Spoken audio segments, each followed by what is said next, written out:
Some fears are primal, the dark, the unknown, the feeling of being watched.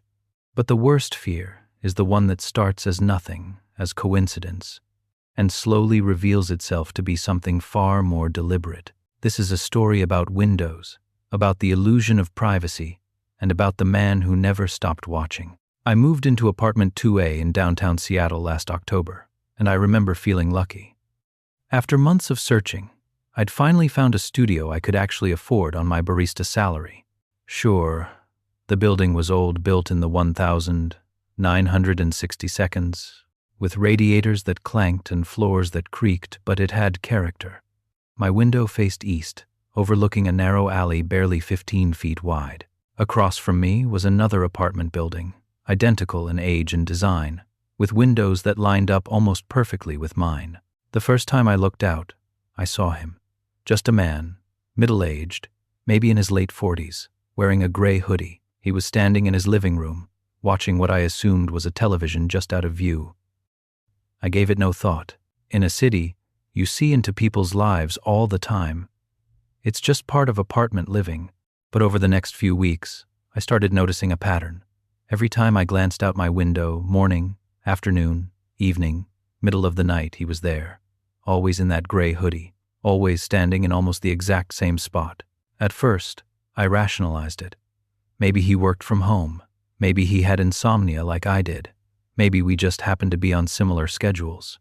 Then, one night around 3 a.m., unable to sleep, I got up for water and looked out the window without thinking. He was there, standing perfectly still in the center of his living room. But this time, there was something different. He wasn't watching a TV. He wasn't doing anything. He was just standing there, facing my direction. Even from 15 feet away, even in the dim light, I could feel his eyes on me. I stepped back from the window quickly, heart racing. I told myself I was being paranoid, that he probably couldn't even see me clearly from that distance. But I couldn't shake the feeling. I started closing my blinds every night, but somehow that made it worse. I'd lie in bed wondering if he was still there, still watching the dark rectangle of my covered window. A few nights later, I forgot to close them before bed. When I woke up around 2 a.m., I looked out reflexively. He was there, motionless, staring. But now I noticed something that sent ice through my veins. His apartment was completely empty. No furniture, no TV, no decorations on the walls. Just bare walls, a bare floor, and one folding chair positioned directly in line with my window. He wasn't standing behind it this time. He was sitting in it, perfectly still, facing me. I didn't sleep the rest of that night. When morning came, I convinced myself I'd imagined the emptiness, that the angle and lighting had been off. But the next evening, in full daylight, I looked again. The apartment was undeniably empty, except for that single chair. And he was there again, standing behind it now, gray hoodie, face obscured by shadow, oriented directly toward me. That's when I went to the building manager, a tired-looking man named Ed who'd worked there for 20 years.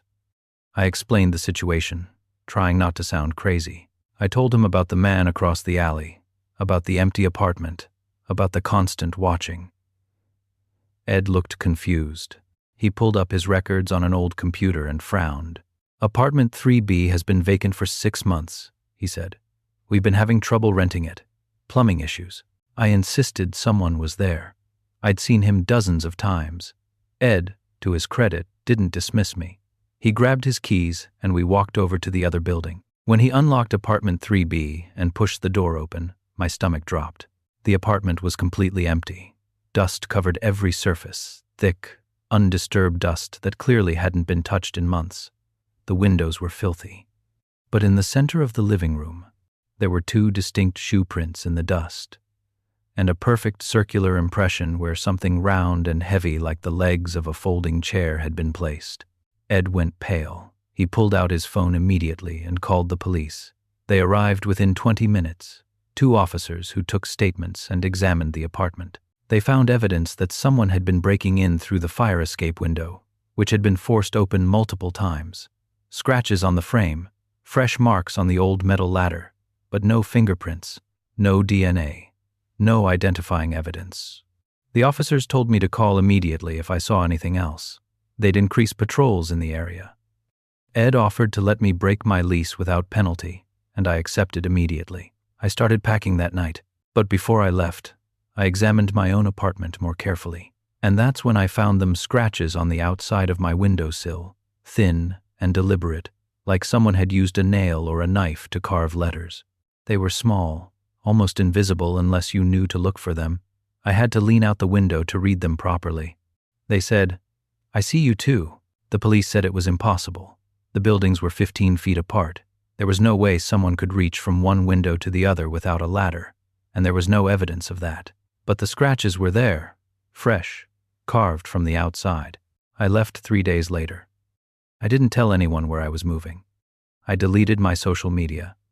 I changed my phone number. For 2 months, I felt safe in my new place across town, on the 8th floor of a modern building with security cameras and a doorman. Then, last week, I looked out my new window facing a completely different direction, overlooking a busy street, and for just a moment, I saw a figure on the rooftop of the building across the street. Too far to see clearly, but wearing what looked like a gray hoodie, standing perfectly still, facing my window. I don't look outside anymore. Privacy is an illusion we maintain to feel safe. We draw our curtains and lock our doors, and tell ourselves we're alone in our homes. But sometimes, someone decides that illusion doesn't apply to you, and once they start watching, they never really stop. Sleep well tonight? And maybe check your windows before you do. There are jobs that require you to witness suffering second-hand therapists, counselors, transcriptionists who listen to other people's darkest moments and turn them into text. Most of the time, you're just an observer, separated by time and distance from the voices you hear. But what happens when one of those voices knows you're listening? When the recording reaches through time to find you? I've been a medical transcriptionist for 3 years. I work for a psychiatric research facility that stores thousands of therapy session recordings for long-term studies on treatment efficacy. My job is simple. Listen to recordings, type everything word for word, maintain patient confidentiality. It's tedious work, but it pays well, and after a while, you become numb to the content.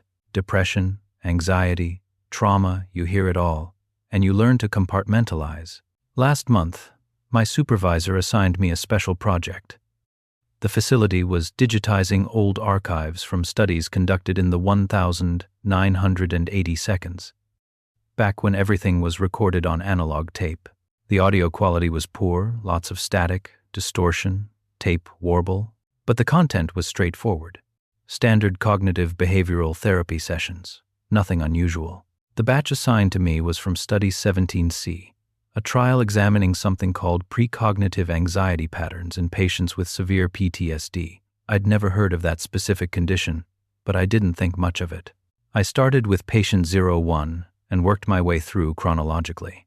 The first dozen patients were exactly what I expected. Therapist asking questions, patient responding, occasional breakthroughs, occasional setbacks. But when I got to patient 17, something felt wrong immediately. The audio quality was different, clearer than the others, despite allegedly being from the same era and equipment. And the patient's voice had a strange quality, flat affect, minimal emotion, but somehow deeply unsettling. The therapist introduced herself as Dr. Sarah Whitmore and began with standard intake questions. Name, age, reason for seeking treatment. That's when I noticed it. Patient 17 answered questions a split second before Dr. Whitmore finished asking them, just slightly, almost imperceptibly. But once I noticed, I couldn't unhear it. At first, I thought the audio was desynced, that the digitization process had somehow misaligned the tracks. I checked the waveforms in my editing software. Everything was sequential, no overlap, no errors. In session 2, it became more pronounced. The patient would answer questions before they were asked, sometimes by several seconds. She'd respond to comments Dr. Whitmore hadn't made yet. She'd laugh at observations that came 5 minutes later in the recording. I went back and checked session 1 again. It was there too. I just missed it the first time. I reported the issue to my supervisor, explaining that the audio seemed corrupted or edited. She asked me to continue and make a note of any anomalies. So I did. Session 3 was 27 minutes long. In it, patient 17 began describing physical spaces in detail. At first, I thought she was talking about her home or places from her past, standard therapeutic exploration. But then she described a room with beige walls, a desk with a coffee stain shaped like Ohio, a framed photo of a golden retriever named Max, and a window overlooking a parking lot with a specific number of handicapped spaces. She was describing my office. I stopped the recording and sat in silence, staring at the coffee stain on my desk, a stain that had been there for years, that I'd never cleaned because it didn't bother me. The photo of Max, who died 2 years ago, sitting on my shelf. The view from my window, parking lot, 7 handicapped spaces. This session was recorded in 1986, 37 years before I started working here. 39 years before this office existed, this building wasn't constructed until 1992. My hands were shaking as I resumed the recording. Patient 17 continued speaking, her voice still flat and emotionless. The transcriptionist is listening now. She's afraid. She should be. This is session 3, and she's only beginning to understand. Dr. Whitmore's voice cut in. Who are you talking to? The one who listens to the recordings. She's always listening. That's her job. That's her purpose. She'll hear all 7 sessions, and then she'll understand why she was chosen. I stopped the recording again. My heart was pounding so hard I could feel it in my throat. I checked the file metadata. Recorded the 14th of April 1986. Digitized the 3rd of March 2024. Assigned to me March 28, 2024. 5 weeks ago. I should have stopped there. I should have deleted the files and walked away. But I needed to know. I needed some rational explanation. Session 4. Patient 17 described me. My name, my apartment address, my undergraduate degree, the scar on my left hand from a kitchen accident when I was 12, my mother's maiden name, things that weren't in any database, that no one could know unless they'd known me personally for years. Dr. Whitmore sounded increasingly distressed, asking the patient how she could possibly know these things, whether she was somehow reading files she shouldn't have access to. Patient 17 just laughed, a sound that made my skin crawl because it wasn't quite human, wasn't quite one voice but several speaking in perfect unison. I'm not reading files, doctor. I'm reading her. She's listening right now, and I can feel every thought she's having. She wants to understand. She will. By session 7, she'll have no choice. I reported everything to my supervisor immediately. I expected her to be confused, maybe suggest some elaborate prank or technical glitch. Instead, she went pale and asked me to detail everything I'd heard. I did. She took notes, then revoked my access to the Study 17C files without explanation. This project is being classified, she said. You won't be working on it anymore. I need you to forget what you heard. I asked why, what was happening. She stood to leave, then paused at the door. This study was shut down for a reason. 3 of the 4 researchers died within a year of its conclusion. Dr. Whitmore disappeared in 1987, and every transcriptionist who's ever worked on these files has requested psychiatric leave within a month. Don't listen to recordings alone anymore. She doesn't need the tapes to talk to you now. That was 3 weeks ago. I haven't been reassigned to any new projects. I sit in my office and wait for work that doesn't come. My supervisor avoids eye contact when we pass in the hallway. And my office phone rings sometimes, just rings and rings, but when I check the caller ID, it says, no incoming call. When I answer, there's only breathing, steady, rhythmic breathing that matches the pace of my own lungs exactly. Last night, I found a file on my desktop that I didn't download. The file name, Patient 17, Session 7, Final, MP3. Creation date, yesterday. Yesterday, in 1986, apparently, because the metadata claims the file was created 38 years ago. I haven't opened it. I don't think I will. But I know I won't be able to resist forever, because part of me, a part that's growing louder every day, needs to know how it ends, needs to know what Patient 17 wants me to hear. And I think that need isn't coming from me at all. There's a reason some records are sealed, some studies classified, some knowledge forbidden, because certain things, once observed, observe you back. And the moment you hear them, you become part of their story. If you work a job like mine, where you listen to voices from the past, maybe check those files a little more carefully. And if you hear your name in a recording that should be impossible, don't listen to Session 7. The wilderness is supposed to be empty. That's why people retreat to it, to escape the noise and crowds and constant presence of others. But empty doesn't mean alone, and sometimes what lives in the forest doesn't want you there. This is a story about inheritance, isolation, and the thing that waited decades to reveal itself. My grandfather died last summer at the age of 86. He'd lived alone in a cabin in rural Montana for the last 30 years of his life, ever since my grandmother passed. I'd visited as a kid, back in the 90s, and remembered it fondly, isolated but beautiful, surrounded by dense pine forest, a small creek running behind the property.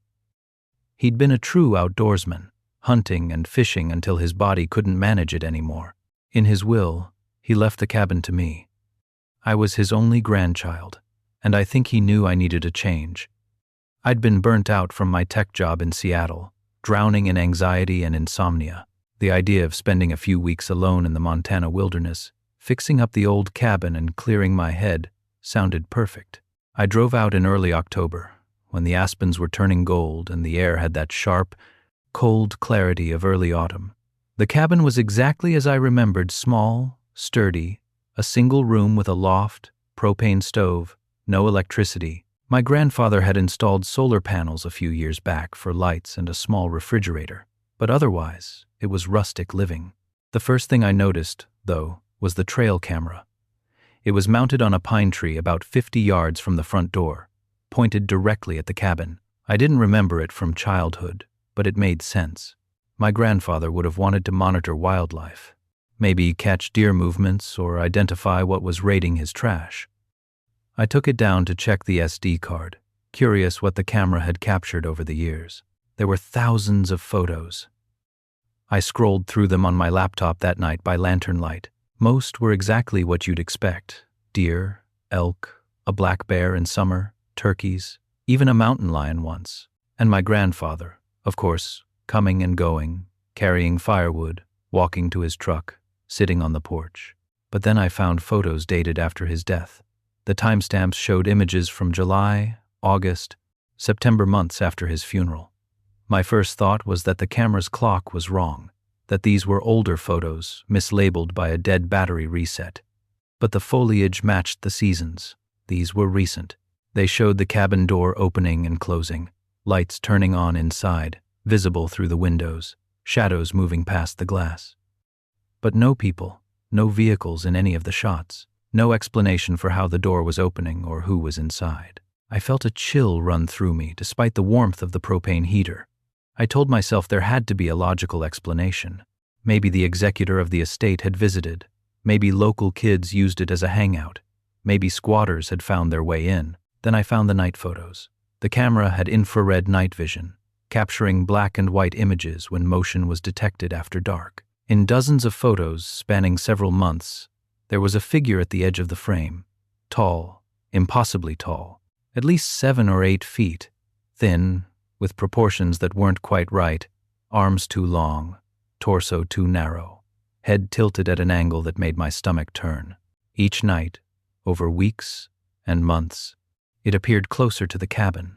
The first images showed it at the tree line, barely visible, then at the edge of the clearing, then by the woodpile, then on the porch steps. The progression was deliberate, methodical, like it was testing the space, claiming it gradually. The final photo before my arrival showed it standing directly in front of the door, facing the camera.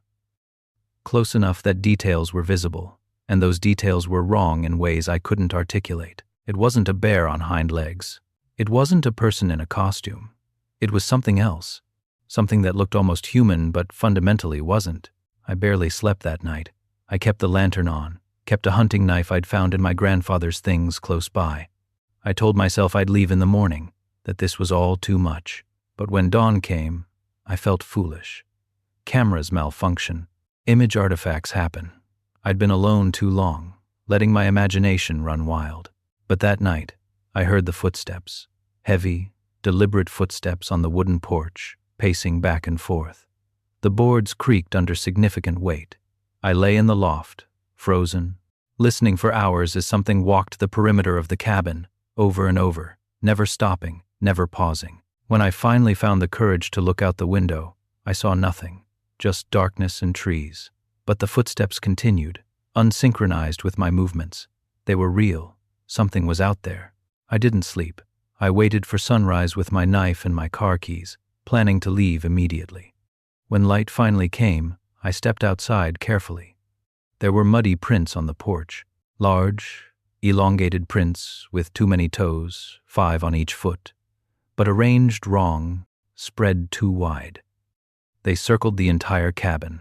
I ran to the trail camera and ripped the SD card out with shaking hands.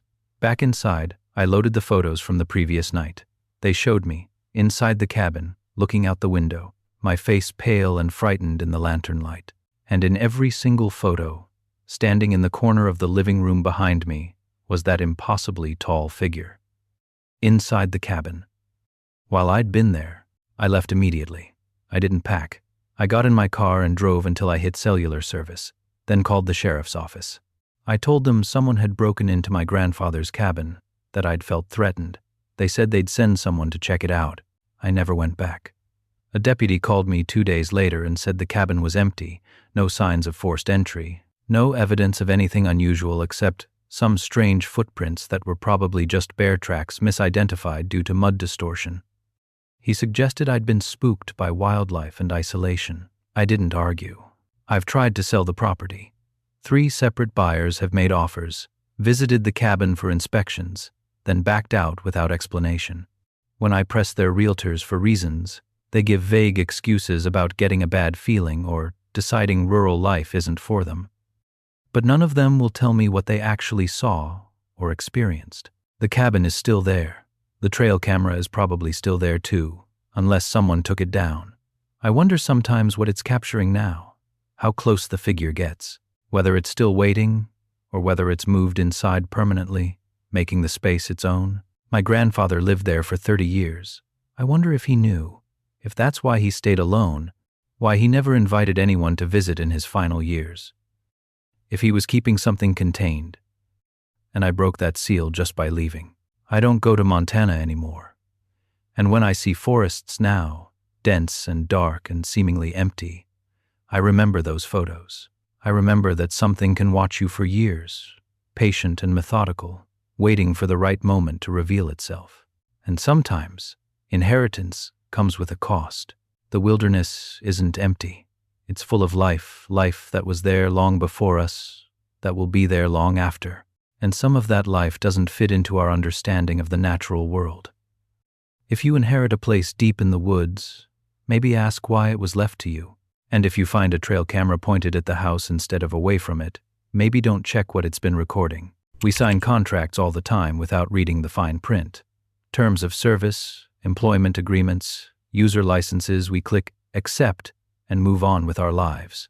But what if you agreed to something you didn't understand? What if your signature bound you to something you couldn't escape? This is a story about employment, about ownership, and about the contracts we don't remember signing. I worked at a corporate call center for 5 years. It was exactly the kind of job you'd imagine: rows of cubicles, flickering fluorescent lights, hundreds of people wearing headsets and reading from scripts. We handled customer service for a major telecommunications company, dealing with billing issues, technical support, angry customers who wanted to cancel their service. It was soul-crushing work, but it paid $15 an hour and offered health insurance. In 2019, that was enough.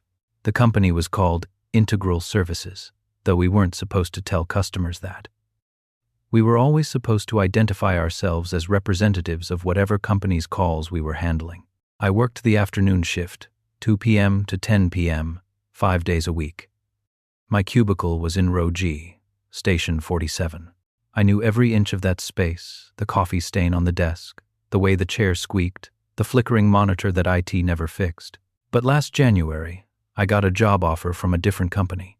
Better pay, better hours, actual room for advancement. I gave my 2 weeks' notice and counted down the days. My supervisor, a tired woman named Angela, barely reacted. People quit all the time. The turnover rate was astronomical. On my final day, I finished my last call, logged out of the system, and cleaned out my desk. Angela told me I needed to complete an exit interview with HR before I could leave. Standard procedure. I'd conducted dozens of these interviews from the management side during a brief promotion, so I wasn't concerned. They'd ask why I was leaving, what could have been better, whether I'd recommend the company. I'd give polite non-answers, sign some papers, and leave. The HR office was on the 3rd floor, in a section of the building I rarely visited. The woman waiting for me wasn't anyone I recognized, but the company had over 300 employees and constant turnover in every department. She introduced herself as Miss Varden, shook my hand with a grip that was cold and surprisingly strong, and gestured for me to sit. She was probably in her 50s, wearing a gray suit, hair pulled back severely, expression professionally neutral. The office was windowless and uncomfortably warm. She opened a folder with my name on it and began asking standard questions. Why was I leaving? What aspects of the job did I find most challenging? Would I consider returning in the future? I gave the appropriate corporate-friendly answers. Then the questions changed. She asked about my childhood, where I grew up, my parents' full names and occupations, details about my education that weren't on my resume or employment records. I answered, confused but assuming this was some new comprehensive exit process. Then she asked about relationships, past girlfriends, why those relationships ended, where those people were now. I stopped answering and asked what this had to do with my employment. Miss Varden smiled, not warmly, but not unkindly either. We need to ensure complete separation, she said. We need to understand every connection you've made, every thread that ties you to your life outside this company. It's important for processing your departure. The phrasing bothered me. Processing my departure sounded wrong, clinical in a way that felt threatening. I told her I didn't feel comfortable answering personal questions, that I'd like to finish this interview and leave. Of course, she said, just a few more items. She reached into the folder and pulled out photographs, dozens of them. She spread them across the desk methodically, like a dealer laying out cards. They were photos of me, recent photos. Me leaving my apartment last week, me at the grocery store, me at the gym, me entering the office building of my new job, a job I hadn't started yet, a building I'd only visited twice for interviews. My blood went cold. What the fuck is this? I demanded. Documentation, Miss Varden said calmly. Do you understand what leaving means? You've been with us for 5 years. That's sufficient time for integration. You can't simply walk away from that. I stood up to leave. The door was behind me, maybe 10 feet away. I turned and grabbed the handle, but it didn't move. It wasn't locked. I could see there was no lock mechanism, but it simply wouldn't open, wouldn't turn, wouldn't budge, like the handle was painted onto a solid wall. Please sit down, Miss Varden said. This will be easier if you cooperate. I started shouting for help. The walls here thin. There were dozens of people on this floor. Someone would hear me, but my voice sounded wrong, quieter, muffled, like I was shouting underwater, even though I could feel my throat straining with effort. Miss Varden continued as if I wasn't screaming. Your employment contract included certain binding clauses. You signed them during orientation. Most people don't read them carefully. The language is intentionally opaque. But you agreed to terms that extended beyond simple labor exchange. You agreed to integration, and integration, once established, is very difficult to reverse. I stopped shouting. My voice had become so quiet I could barely hear it myself. What did I agree to? To become part of something larger, to serve a function. You've done well, actually. Your performance metrics have been excellent. But departure isn't in your contract, not after 5 years. Not when you've been fully integrated into the system. I felt dizzy. The room was too hot. Miss Varden's face seemed wrong somehow, like a mask that didn't quite fit properly. I tried to focus, to think clearly, but my thoughts felt sluggish. What happens if I don't sign? I asked, gesturing to the papers she'd pushed toward me. Sign? She looked confused. You already signed, 5 years ago. This is just closure. This is me explaining what you've always been. Then I was outside, standing in the parking lot. The sun was setting, casting long shadows across the asphalt. My car was where I'd parked it that morning. I checked my phone. 8:47 p.m. 3 hours had passed. The last thing I remembered clearly was Miss Varden spreading photos across her desk. I drove to a police station. I tried to explain what happened, but when I opened my mouth to describe the interview, the photos, the locked door, No sound came out. Literally no sound. My lips moved. My throat worked. But silence. The officers thought I was having a medical emergency stroke. Maybe. Or a psychological break. They called an ambulance. At the hospital, my voice came back. But I couldn't talk about the interview. Every time I tried, my throat would close up. My voice would vanish. The doctors found nothing wrong. They suggested stress, recommended therapy, discharged me. I never went to my new job. I couldn't. Every time I tried to drive there, I'd find myself back at the call center parking lot, like my car had autopiloted without my input. I called the new company and tried to explain, but the words wouldn't come out. They thought I was ghosting them and withdrew the offer. I still receive paychecks from Integral Services. Direct deposit, every 2 weeks, exactly my old salary. I haven't worked there in 6 months. When I tried to contact their payroll department to stop the payments, the number went to a disconnected line. When I tried to physically go to the building to speak to someone, I couldn't make myself enter. My body simply wouldn't move forward past the parking lot. Last week, I received a letter. Official company letterhead. It said, "Dear Employee G47, your 5-year extension has been approved. Congratulations on your continued integration. Your next shift begins Monday, 2 p.m. Attendance is mandatory. Failure to appear will result in corrective action. Best regards, Human Resources." I don't know what happens if I don't go. Part of me wants to find out. Part of me thinks I don't have a choice. Because when I look in the mirror now, I see myself, but I also see row G, station 47, reflected in my eyes, like it's been burned into my retinas. I see the cubicle, the headset, the script I read 1,000 times, and I'm starting to wonder if I ever actually left at all. Read the fine print. That's what they always tell you. But some contracts are written in language you can't understand, binding you to terms you'll only discover when it's far too late. If you ever take a job that feels like it's consuming you, maybe it is. And maybe when you try to leave, you'll discover you signed something 5 years ago that you don't remember signing, something that made you property. We trust technology with everything now. Our banking, our health data, our children. We download apps without reading permissions, accepting that convenience is worth the trade-off. But what happens when an app offers something too good to be true? What happens when the service you're paying for isn't what you think?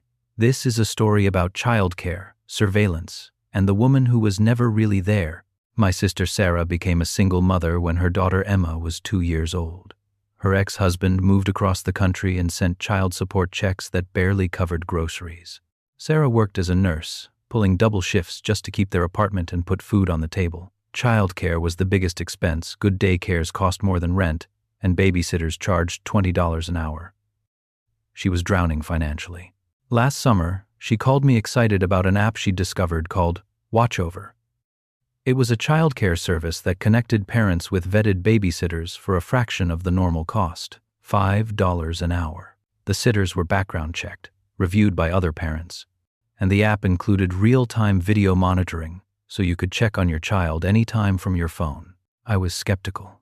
$5 an hour seemed impossible, even with venture capital subsidies and a gig economy model. But Sarah was desperate, and the app had hundreds of 5-star reviews. The company claimed they could offer low rates because sitters worked multiple jobs simultaneously through the app, maximizing efficiency. It sounded like typical Silicon Valley disruption nonsense. But Sarah needed help, so I didn't push back hard. She started using Watchover 3 times a week.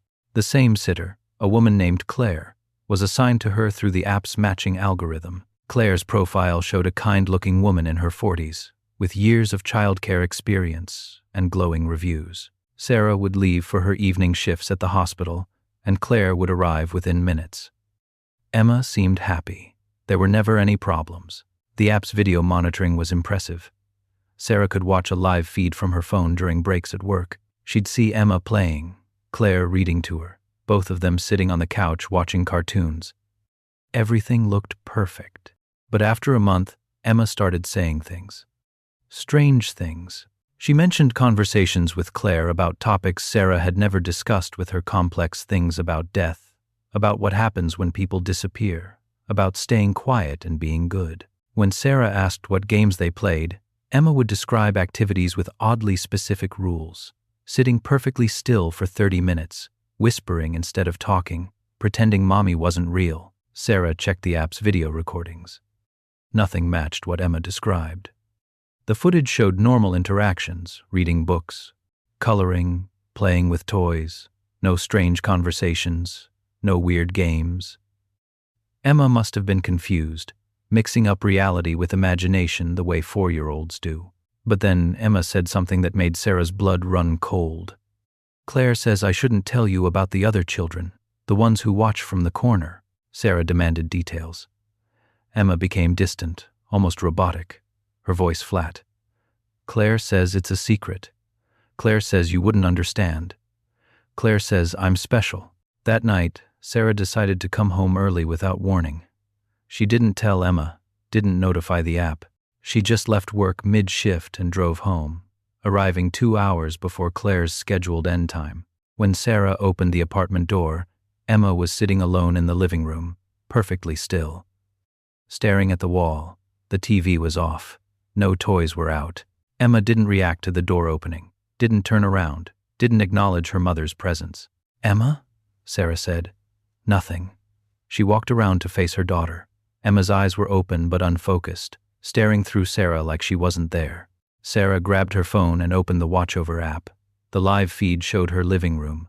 It showed Emma sitting on the couch, and it showed Claire sitting right next to Emma, reading a book aloud. But Claire wasn't there. Sarah was staring at the couch.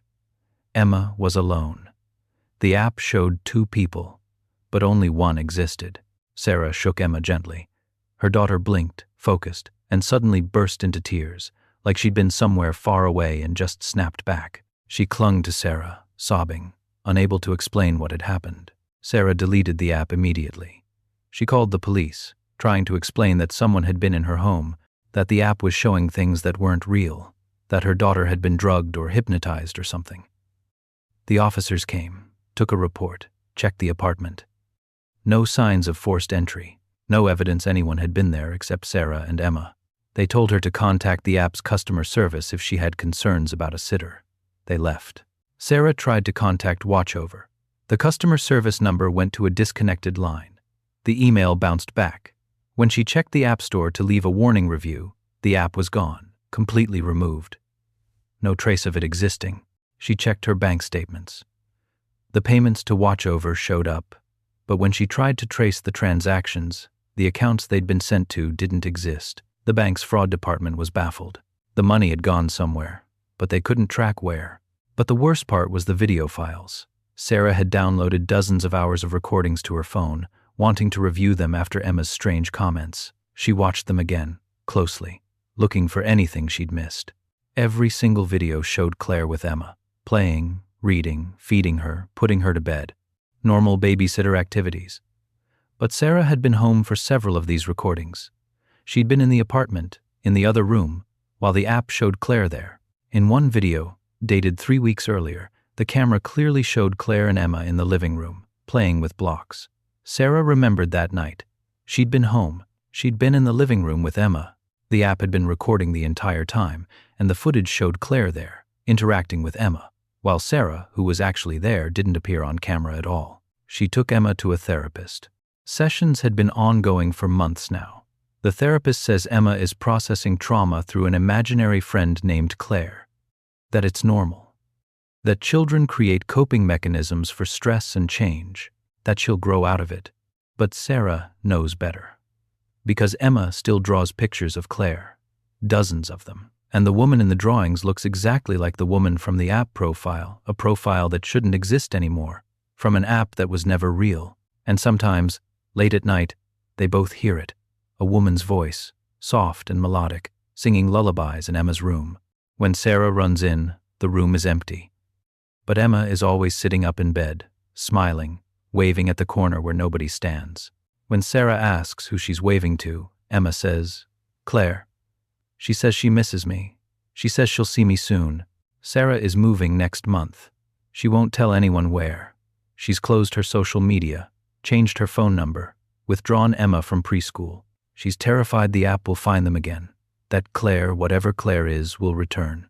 Because last week, Sarah's new phone, A completely different number from a different carrier received a notification.